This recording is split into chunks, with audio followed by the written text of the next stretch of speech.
Ok. Quiero compartirles una historia en base a Marcos 5. De hecho que ya ha sido tocado muchas veces, pero bueno, es lo que Dios puso en mi corazón hablar con ustedes. Para todo el que viene por primera vez, esté atento a esta palabra de Dios. Y para los que ya vinimos, también abran sus sentidos y extiendan su corazón para oír. Y qué interesante que diga que extiendan su corazón para oír, porque el corazón también puede oír. Hay mucha gente que tiene sus sentidos físicos y definitivamente puedes decirme sí he oído, pero realmente no has oído. ¿Por qué? Porque no has comprendido ni entendido. Y qué importante es poder entender el Evangelio. ¿Amén? Amén. Entonces, dispón tu corazón a entender. Me acuerdo mucho de esta palabra en Daniel 10:12, si no me equivoco. El día que dispusiste tu corazón a humillarte, a entender y a humillarte, fueron oídas tus palabras. ¿Y cuántos quieren ser oídos por Dios? ¿Cuántos quieren tocar a Dios? Entonces, humíllate delante de Él y entiende lo que Él te quiere decir en esta mañana. Es de la historia de un principal de la sinagoga. Y sí, ya conozco esa historia. Ok, pero entre esta historia aparece otra historia, que es la historia de la mujer de flujo de sangre. Sí, también lo conozco. Yo sé que todos son maestros. Pero qué bueno es que podamos volverlo a repetir. No nos cansamos de repetir la palabra de Dios porque es buena, útil, nos enseña, nos redarguye y nos protege también, ¿ok? Contra las acechanzas del enemigo. Y esta historia enmarca algo muy importante. Jairo, el principal de la sinagoga era el lugar de reunión de los hebreos para leer el Torá, es decir, la palabra. Y en ese momento sucede que él tenía una necesidad. Este principal, su nombre se llama Jairo, que significa felicidad, gozo. Y qué extrañeza, qué cosa tan interesante. Su nombre dice que es gozo, es alegría, pero él vivía una angustia terrible. Y entre esa historia, mientras que va avanzando, aparece la historia de la mujer de flujo de sangre. Una condición en que la mujer se encontraba, y ella se encontraba muerta en vida. Yo me impresiono verdaderamente cómo es que esta mujer pudo vivir 12 años con hemorragia en su cuerpo. Y es una historia que tiene mucho en común con lo que pasó con el principal de la sinagoga, es decir, con Jairo. Vamos todos a leer esta palabra en San Marcos, capítulo 5, versículo 21, y lo vamos a leer todo el texto, ¿ok? Estas dos historias tienen ingredientes similares, ¿ok? Hay algo que Dios está buscando en el hombre. Hay algo que Dios está buscando en tu ser, en tu corazón. Y esto es lo que tienes que descubrir el día de hoy. ¿Cuántos están dispuestos a ello? Ok, leamos todos juntos. Pasando otra vez Jesús en una barca a la otra orilla, se reunió alrededor de él una gran multitud, y él estaba junto al mar. Vino uno de los principales de la sinagoga llamado Jairo, y luego que le vio, se postró a sus pies y le rogaba mucho diciendo: mi hija está agonizando, ven y pon las manos sobre ella para que sea salva y vivirá. Fue pues con él, y le seguía una gran multitud y le apretaban. Pero una mujer que desde hacía 12 años padecía de flujo de sangre y había sufrido mucho de muchos médicos y gastado todo lo que tenía, y nada había aprovechado. Antes le iba peor. Cuando oyó hablar de Jesús, vino por detrás entre la multitud y tocó su manto, porque decía: si tocare tan solamente su manto, seré salva. Y enseguida la fuente de su sangre, ¿qué pasó? Se secó y sintió en el cuerpo que estaba sana de aquel azote. Luego Jesús, conociendo en sí mismo que el poder que había salido de él, volviéndose a la multitud, dijo: ¿quién ha tocado mis vestidos? Sus discípulos le dijeron: ¿ves que la multitud te aprieta y dices: ¿quién me ha tocado? Pero él miraba alrededor para ver quién había hecho esto. Entonces la mujer, temiendo y temblando,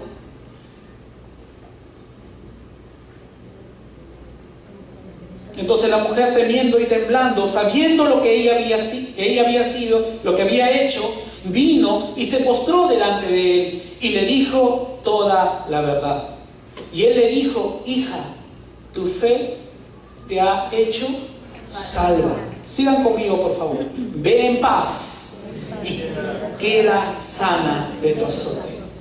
Mientras él aún hablaba, vinieron de casa del principal de la sinagoga, es decir, de Jairo, diciendo: tu hija ha muerto, ¿para qué molestas más al maestro?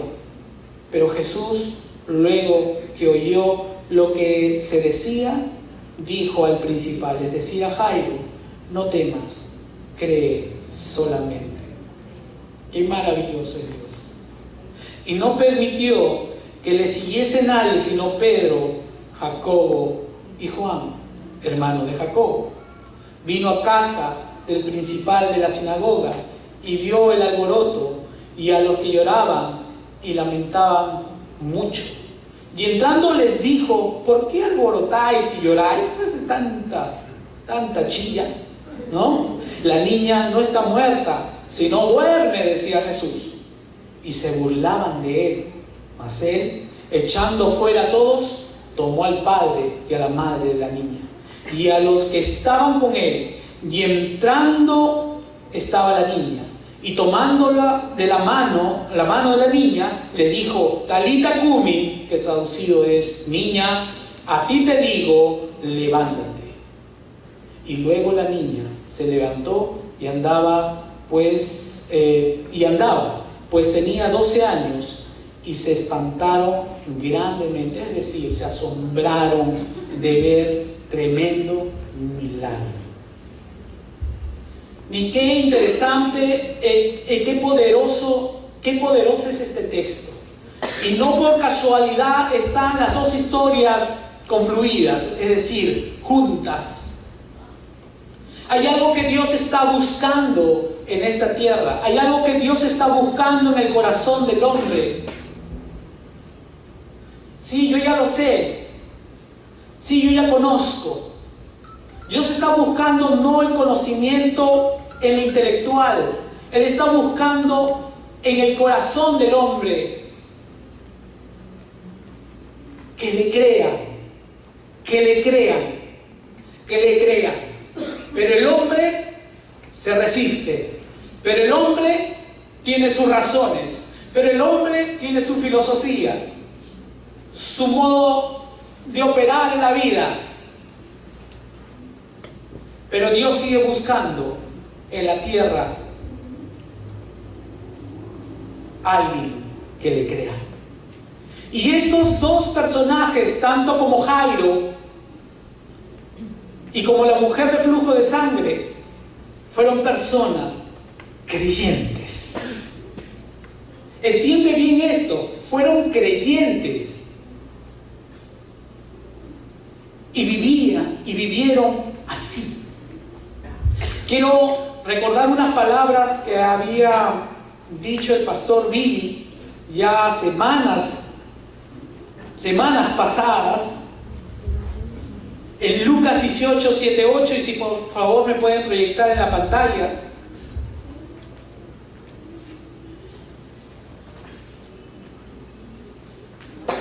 ¿Y acaso Dios no hará justicia a sus escogidos que claman a Él día y noche?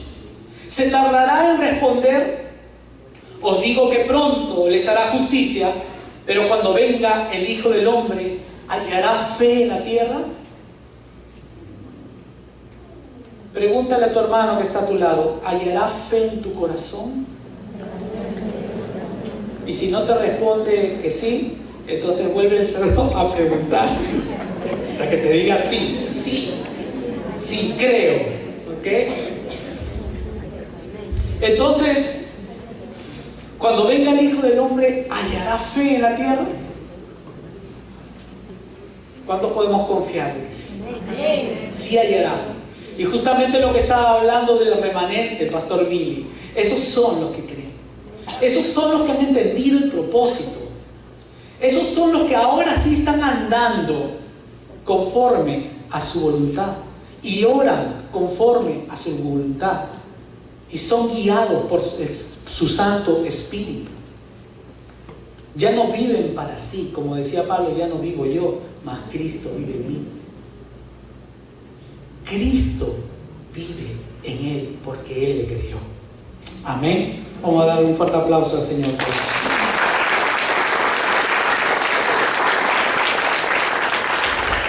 Veamos un poco de Jairo. Ya les dije que Jairo significa alegría, gozo.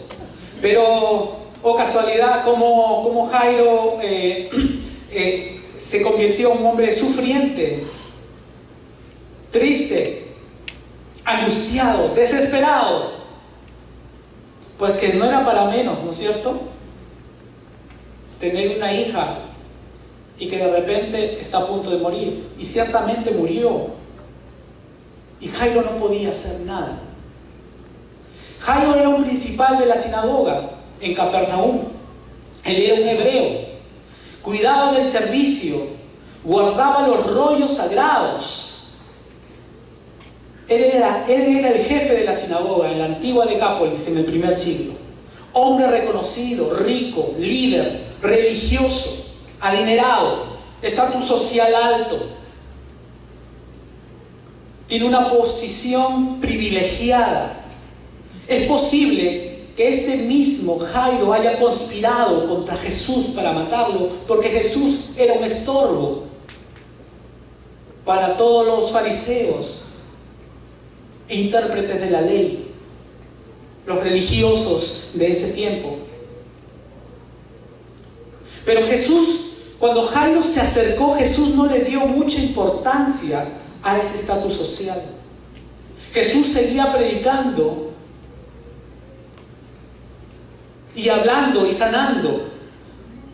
Jesús no le dio mucha importancia a él, ni descartó a la mujer tampoco de flujo de sangre.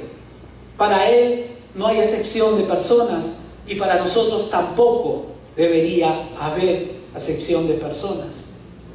Tanto al rico como al pobre, tanto al ilustrado como tal vez al que ignora, recibámoslo. ¿Estamos de acuerdo? Amén. Entonces, Jairo, postrándose a los pies de Jesús, le rogaba que entrara a su casa, que viniese a su casa. Jairo estaba desesperado. Jairo no podía más consigo mismo al saber que su niña, lo que ama, se le estaba yendo. Y yo no sé cuántos han perdido un ser amado. He visto algunas ocasiones cuando un pariente ha fallecido y el dolor que causa en los hijos. O tal vez el dolor que causa en los padres cuando un hijo se va. No podemos dimensionar la clase de dolor y sufrimiento y desesperación y angustia que tenía Jairo.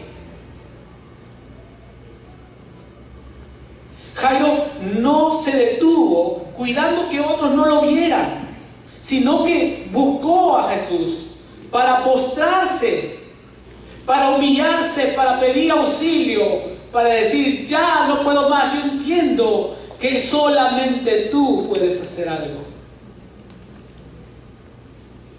Y yo no sé cuál es tu circunstancia, cómo estés, cómo te encuentras, pero te quiero decir algo. Jesús puede ser algo por ti.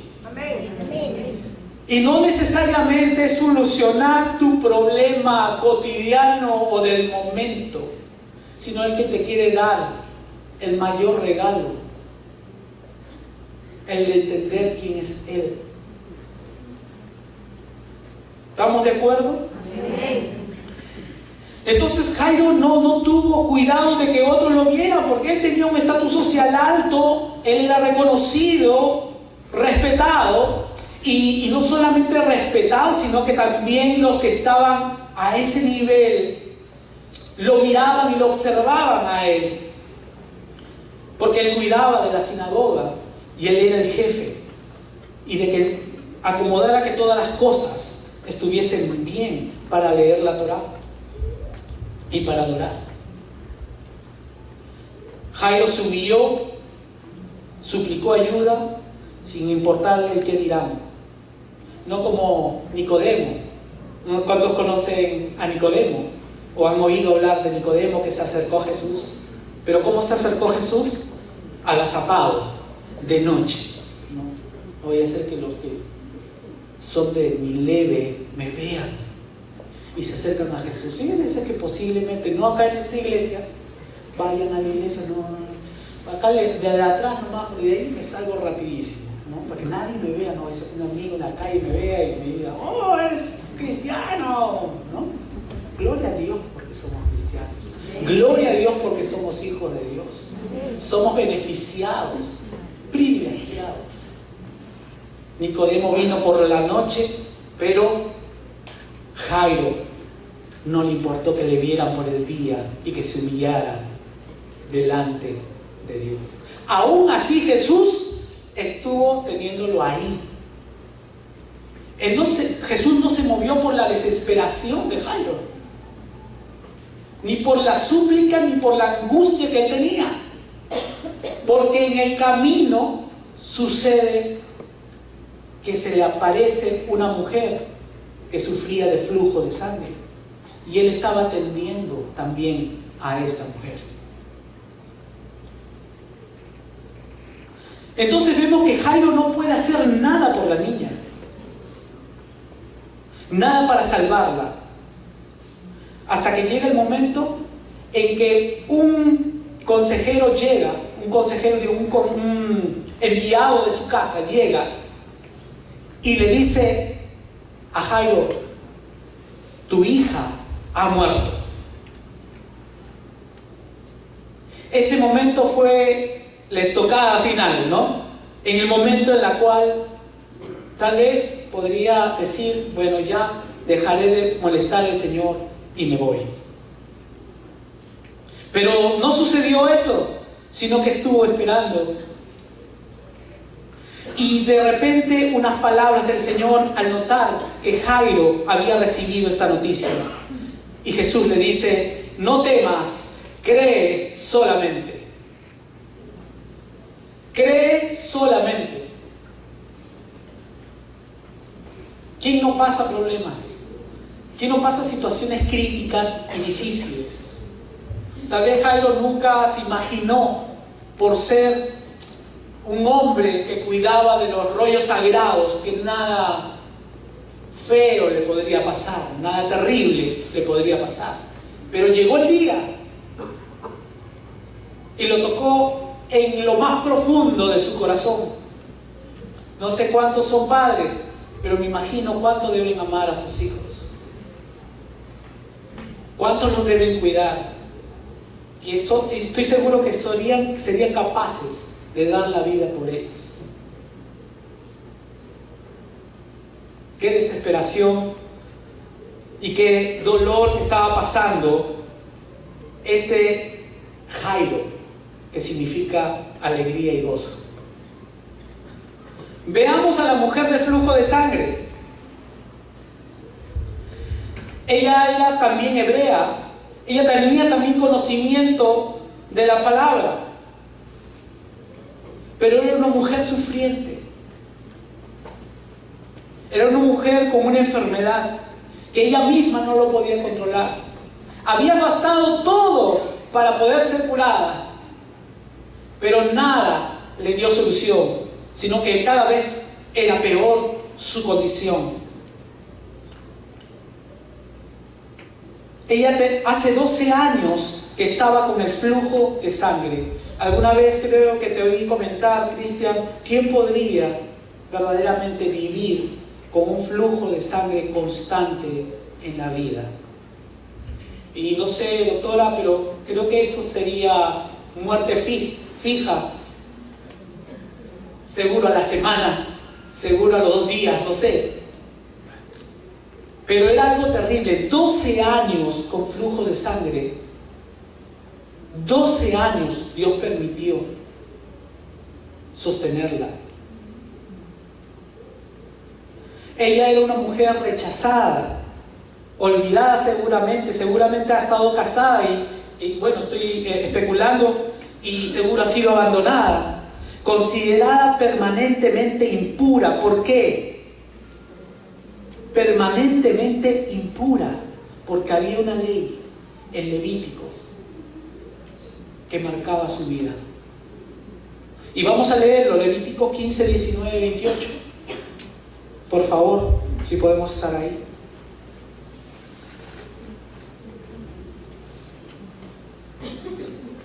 Cuando la mujer tuviere flujo de sangre y su flujo fuere en su cuerpo, 7 días estará apartada, y cualquiera que la tocare será inmundo hasta la noche. Continuamos.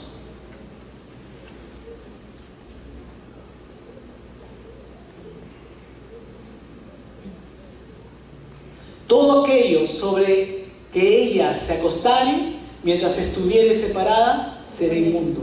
También todo aquello sobre que se sentare será inmundo. Continuamos, por favor. Y cualquiera que tocare su cama y lavare sus vestidos, y después de lavarse con agua, será inmundo hasta la noche. También cualquiera que tocare cualquier mueble sobre que ella se hubiere sentado, lavará sus vestidos, se lavará luego a sí misma con agua y será inmundo hasta la noche. Y lo que estuviere sobre la cama y sobre la silla en que ella se hubiere sentado, el que la tocare será inmundo hasta la noche. Terrible. Si alguno durmiere con ella y su menstruo fuere sobre él, será inmundo, porque 7 días, y toda la cama sobre que durmiere será inmunda. Y la mujer, cuando siguiere el flujo de su sangre por muchos días fuera del tiempo de su costumbre, o cuando tuviere flujo de sangre más de su costumbre, todo el tiempo de su flujo será inmunda, como en los días de su costumbre. Y ahí vamos a parar. Esta ley era realmente dura. Entonces nadie se le acercaba a esta mujer. ¿Quién querría estar con esa mujer? ¿Quién querría que siquiera la mujer le tocase a alguna persona? Me imagino todos corriéndose de ella. Y ella andando seguro por el pueblo, desprotegida, olvidada, sin que nadie le hablase, porque nadie quería tener un trato con esta mujer. La condición en la que estaba esta mujer era de impureza continua, por siempre. Ella estaba muerta en vida. Pero qué bueno, Jesús es especialista para hacer vivir lo que está muerto. Él es especialista para resucitar y dar vida al que no respira. Lo que tú consideras que ya no se puede salvar y no se puede hacer nada por él, para Dios sí le es posible. Y Él envió a su Hijo. La condición en la que esta mujer estaba era deplorable, impura para siempre. De hecho, esta mujer estaba habituada a vivir así. Y esta mujer caminaba con este flujo constante, sin parar. Es cosa seria, ¿no es cierto? Esta mujer supo que Jesús estaba cerca. Esta mujer no le pidió a Jesús un milagro. Ella había gastado en médicos cuanto tenía. Seguro también esta mujer vio a otros rabinos con el manto, es decir, con el talit, con la que todo hebreo, judío, acostumbraba a andar, porque era el manto de oración o la carpa, el escondite de todo hebreo y de todo judío, dado por Dios. Y ahí es cuando nos damos cuenta que esta mujer debe haber visto varias personas con el manto, como Jesús tenía un manto, porque ella dijo: si tan solo tocare el borde de su manto, seré salva. De hecho, que antes debe haber visto varios con el manto, pero nada pasaba, nada sucedía. Entonces ella supo que Jesús estaba y oyó hablar de Jesús. Y qué bueno es cuando oímos hablar de Él, ¿no es cierto? Pues la fe viene por el oír, y el oír por la palabra de Dios. Eso está en Romanos 10:17.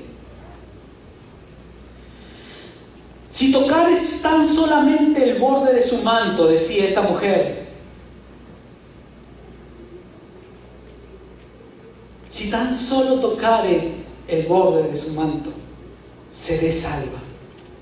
Tal vez si la mujer se acercaba a Jesús, que estaba con toda la multitud y sus discípulos por delante, seguro ni le permitirían llegar hasta Jesús, ahí mismo la mataban.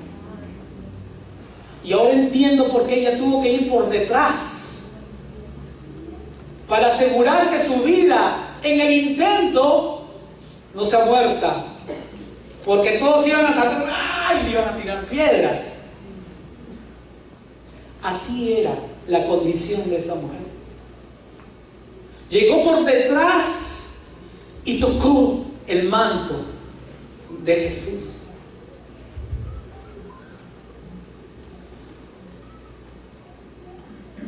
Ahí es cuando quiero compartirles qué es lo que pasó más adelante. Quiero que me acompañen en el mismo capítulo 5 de Marcos.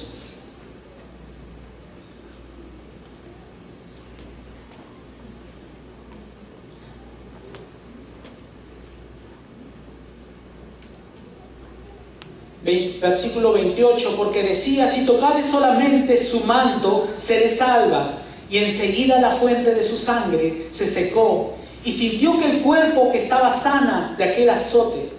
Luego Jesús, conociendo en sí mismo el poder que había sido de él, que había salido de él, volviéndose a la multitud, dijo: ¿quién ha tocado mis vestidos? Sus discípulos le dijeron: ¿ves que la multitud te aprieta y dices: ¿quién me ha tocado? Pero él miraba alrededor para ver quién había hecho esto. Y no es que Jesús no lo supiese. Jesús lo sabe todo. Él sabía quién era. Él conocía que esa mujer estaba agazapada tratando de que nadie la vea de lo que había hecho. Ella sabía lo que había hecho. Ella entendía lo que había tocado. Y ahora vamos a hablar sobre ese punto. Entonces la mujer, temiendo y temblando, sabiendo en el versículo 33 lo que había sido hecho, vino y se postró delante de él y le dijo toda la verdad. Y él le dijo: hija, tu fe te ha salvado. Me encanta oír esta palabra, porque lo que hace Jesús en la vida de esta mujer es darle la identidad, recuperarle el estima, el que ella entienda que ella es hija.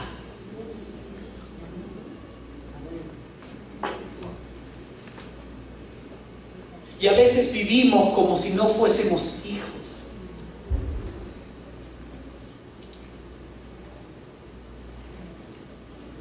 Y es por eso que vivimos tanto dolor y fracaso en la vida. Porque no vivimos como hijos. Por eso no progresamos. No nos desarrollamos. Eres hija, eres hijo. Pero tienes que entender. Esta mujer tuvo su oportunidad y entendió. Y entendió. Entonces, y él le dijo: hija, tu fe te ha hecho ¿qué? Todos decimos salva. Salva. Pero a mí me llama la atención que esta mujer se haya fijado en el manto. Tal vez ella no confiaba en hombre alguno, pero ella tenía un entendimiento sobre el manto que llevaba Jesús y que todo hebreo llevaba. Vamos a hablar un poco sobre esto, sobre el manto. ¿Ok? El manto, también llamado talit, es una pieza cuadrada o rectangular, una tela blanca, usada por los judíos mayores de 13 años. Se llevaba sobre la persona y colgaba sobre ella, sobre esa persona. Y se lo colgaba para orar. Y qué interesante lo que esto significa. Este manto era el manto de oración del judío. Están hechos en diversos tamaños, pero normalmente suelen ser rectangulares.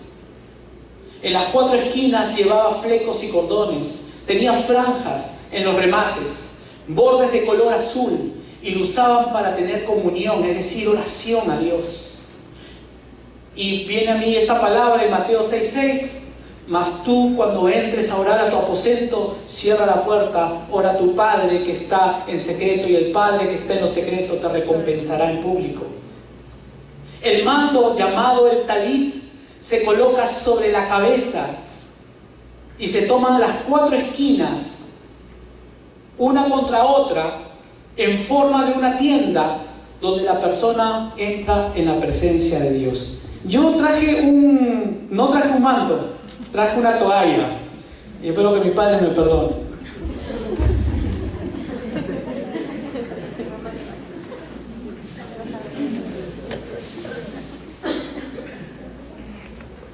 Está un poco percudida, pero... Entonces, ok. Listo. Voy a imaginar que este es el manto. ¿Ok? Entonces ellos lo tienen así, de esta manera. Y en las esquinas tenían flecos, unos cordones y unos hilos que colgaban. Y en esos cordones habían 5 nudos y todo alrededor eran flecos. Y tenía unas franjas azules. Todo esto tiene un significado por la cual la mujer entendía y conocía. Pero qué interesante lo que es este manto, es decir, el talit. Cuando el judío quería orar, hacía esto.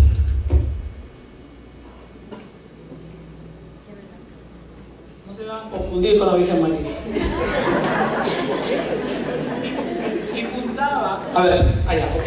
Y juntaba las esquinas de esta forma. Perdonen, pero yo estoy un poco gordito. Necesito un talit más grande. Entonces agarraba las puntas. ¿Ok? El hebreo tenía que agarrar las puntas y mirar los flecos para recordar la ley de Jehová, para recordar la ley de Dios. ¿Ok? Y esta forma de carpa y de tienda era la habitación del hebreo y del judío. Porque en el tabernáculo no podía entrar la multitud de gente que eran de Israel. Y era necesario, y Dios en su sabiduría proveyó este mandato, de que todo hombre hebreo recordase a través del talit y del manto que Él es Dios Todopoderoso, su protector. El talit significa eso, protección. Él es el que está al cuidado de tu vida. Él es el que está al cuidado de tu persona. Esta mujer entendía qué era el talit, pero vamos a seguir hablando sobre ello. Yo me voy a quitar esta toalla, ¿ok? Ok, voy a lavarla. ¿Estamos entendiendo, sí? Ok, está claro. Entonces, el talit se colocaba sobre la cabeza y se tomaban las 4 esquinas, y una contra otra, en forma de una tienda donde la persona entre en la presencia de Dios. Esa es la cultura hebrea. Y qué hermosa es la cultura hebrea. Y cuánto significado tienen cada uno de sus actos. En los cordones habían 5 nudos y flecos, hilos o cordoncillos que colgaban. Sus cuerdas y nudos son una representación física de las 613 harás y no harás de la Torá. El color azul de los bordes como franjas representa la majestad, autoridad y sacerdocio. En Primera de Pedro lo dice claramente. Si lo podemos leer, por favor, Primera de Pedro 2:9. ¿Todos podemos leerlo juntos, sí? Primera de Pedro 2:9. También lo tengo acá. Me avisan si están en la pantalla. Si está en la pantalla. ¿Ya está? ¿Listo? Repitamos todos. Mas vosotros sois linaje escogido, real sacerdocio, nación santa, pueblo adquirido por Dios, para que anunciéis las virtudes de aquel que os llamó de las tinieblas a su luz admirable. El talit hablaba por sí solo.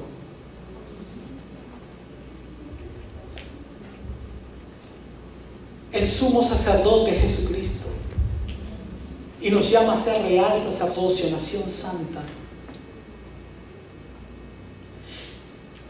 Entonces el color azul de los bordes, como franjas, son la respuesta, representan, majestad, autoridad, sacerdocio, realeza. También el cordón azul que cuelga en las esquinas del talit o del manto nos recuerda de dónde somos nacidos,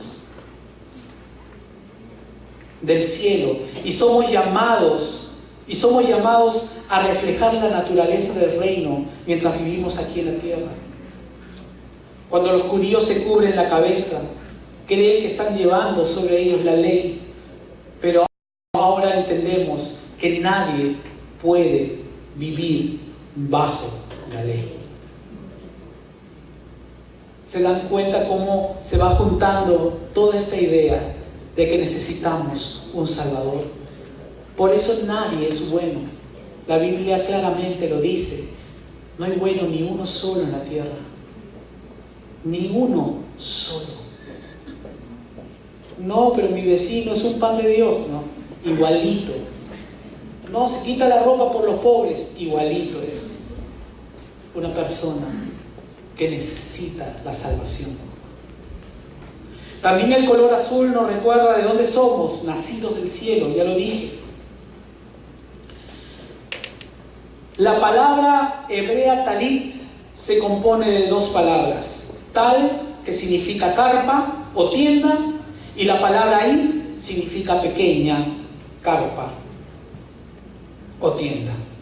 El color blanco del talit, es decir, el manto blanco, nos habla de los atributos morales de Dios, su santidad, su justicia, su amor y fidelidad. Y tal vez tú me estás preguntando, ¿de dónde sacas esto?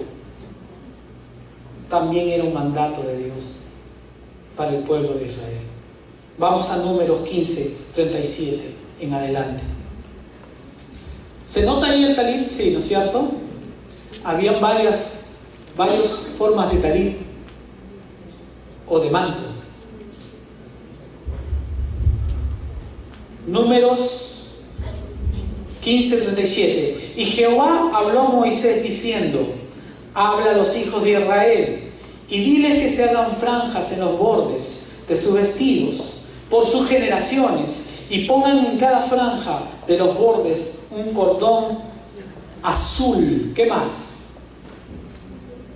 Y Jehová, y os servirá de franja, para que cuando veáis os acordéis de todos los mandamientos de Jehová, para ponerlos por obra, y no miréis en pos de vuestro corazón y de vuestros ojos, en pos de los cuales os prostituyáis. Qué interesante este texto.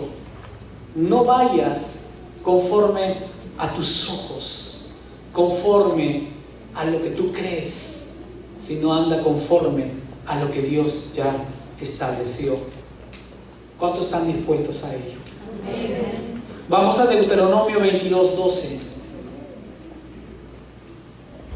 Ahí también dice: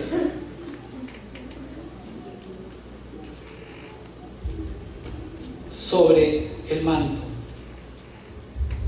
te harás flecos en las 4 puntas de tu manto con que te cubras. Entonces esto era parte de la vida del hebreo, del judío. Ellos entendían que Dios estaba con ellos. Es una cultura preciosa, es una cultura que nos hace ver que Dios está con nosotros. Amén. Cada vez que el judío se pone su manto de oración, él debe mirar los flecos, les dije. Quiero que vayamos a Juan 1:17.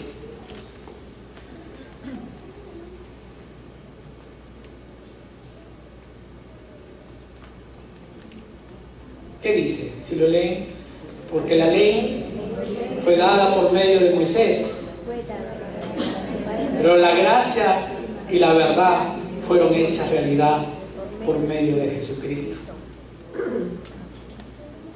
También se dice que el talit, al tener las 4 puntas, ahí tengo la toalla,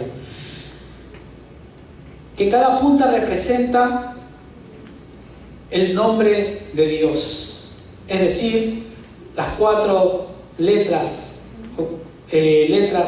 que identifican el nombre de Dios: la Y, la H, la W y la H.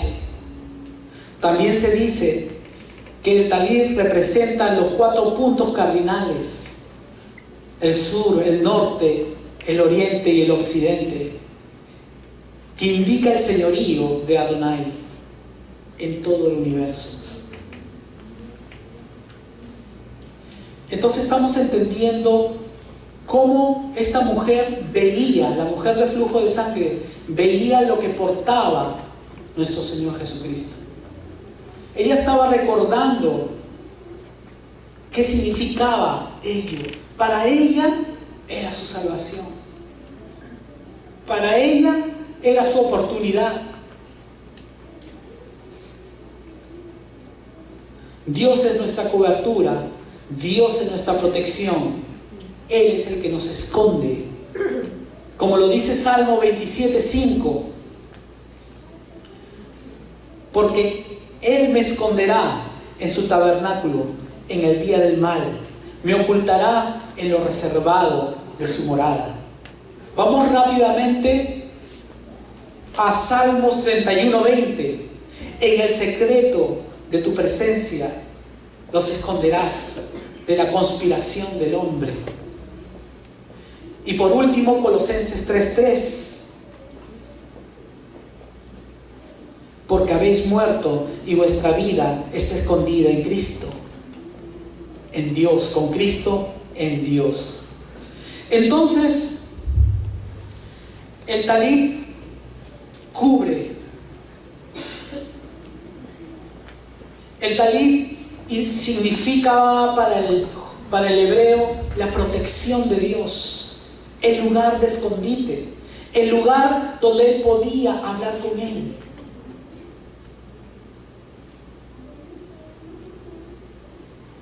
Hay una historia, y ¿cuándo conocen la historia de Ruth y Boaz? ¿No? Por ahí dicen, ay, qué romántico, ¿no? Todo tiene una razón de ser, todo está escrito para que podamos entender quién es Jesús, quién es Él. Ruth, haciendo caso a quien le guiaba, tiene la oportunidad de ver a Boaz, y en el momento que él había comido, de haber satisfecho y haberse alegrado de haber comido, se fue a dormir. Vamos a leerlo en Ruth 3, 7 en adelante.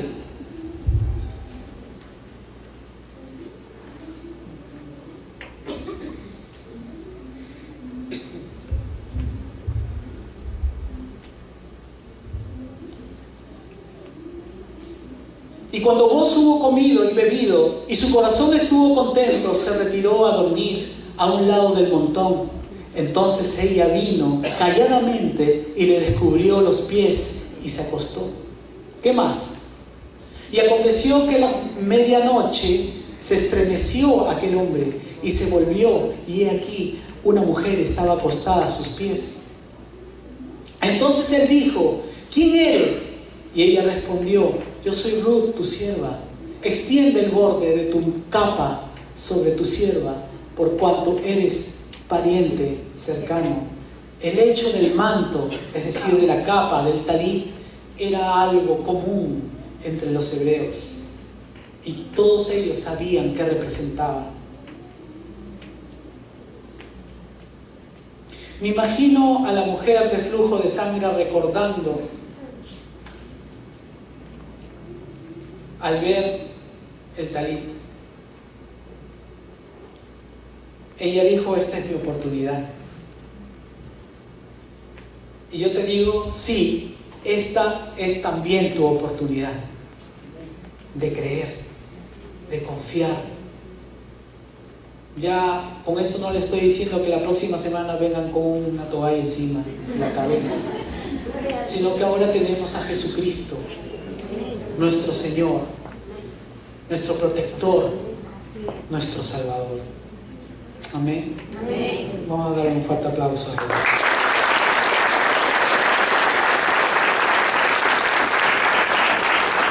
Entonces podemos entender un poco cómo era la cultura hebrea y cómo la mujer de flujo de sangre veía ese manto. Y es por eso que fijó su mirada en el manto. Si tan solo tocara el borde de su manto. Pero no solamente miró el borde de su manto, porque ahí estaba su salvación, sino el que portaba el manto. El que portaba el manto era el verdadero. El que portaba el manto era el Dios Todopoderoso. El que portaba el manto era el que le iba a traer la salvación a su vida. Y esta era la oportunidad. No le importó arriesgar su vida. Ya no iré por delante, tal vez me matarán, pero iré por detrás y cogeré su manto y seré salva.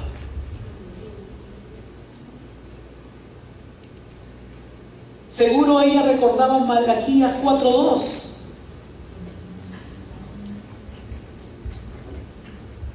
Mas vosotros que tenéis mi nombre, mas vosotros que teméis mi nombre, nacerá el sol de justicia, y en sus alas traerá salvación, y saldréis y saltaréis como becerros de la manada. O tal vez la mujer recordará Isaías 61, del 1 al 3. Si lo pueden poner, Isaías 61, del 1 al 3, por favor. El Espíritu de Jehová, el Señor, está sobre mí, porque me ungió Jehová y me ha enviado a predicar las buenas nuevas a los abatidos, a vendar a los quebrantados de corazón, a vendar a los quebrantados de corazón, a publicar libertad a los cautivos y a los presos apertura de la cárcel, a ordenar que a los afligidos de Sión se les dé gloria en lugar de ceniza, óleo de gozo en lugar de luto, manto de alegría en lugar del espíritu angustiado, y serán llamados árboles de justicia, plantío de Jehová para la gloria suya.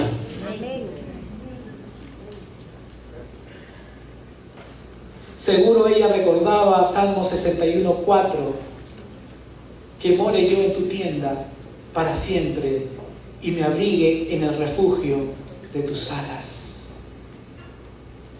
El talí representaba para el hebreo la tienda, la carpa de oración.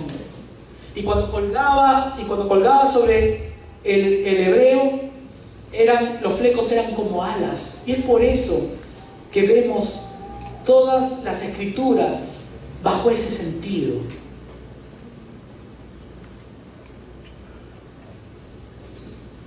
El Salmo 91 dice: el que habita bajo el abrigo del Altísimo morará bajo la sombra del Omnipotente.